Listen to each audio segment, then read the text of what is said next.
শিশু রাজন হত্যার পর আবারও ঘটল শিশু নির্যাতনের ঘটনা। সাতক্ষীরার শ্যামনগর উপজেলার জয়নগর পল্লীতে ঘটেছে জঘন্য ঘটনাটি।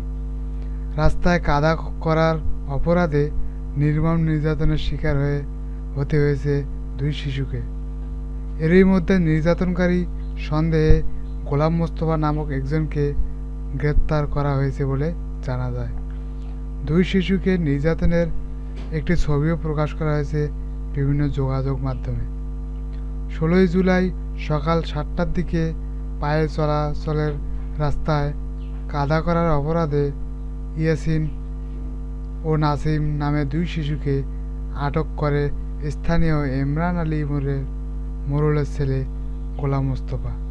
শুরুতে দুজনকে পায়ে লোহার শিকল বেঁধে দিয়ে বাড়ির ভিতরে তাদের নিয়ে ফেলা হয়। পরে মোস্তফা একটি দড়ি দিয়ে তাদের গাছের সঙ্গে বেঁধে রাখেন। সেই সঙ্গে শিশুটি দুটির পুরো গা জুড়ে পেঁচিয়ে দিয়ে শুরু হয় নির্যাতন।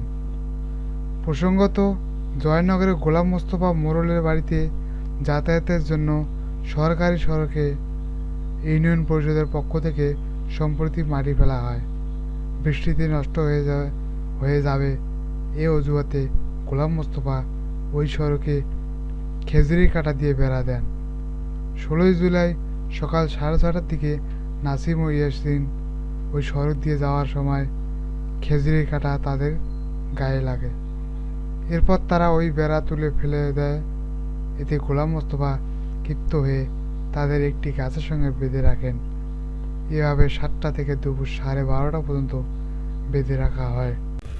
আমাদের পরবর্তী ভিডিও দেখার জন্য চ্যানেলটি সাবস্ক্রাইব করুন এবং আগের ভিডিও দেখার জন্য আই বাটনে ক্লিক করুন।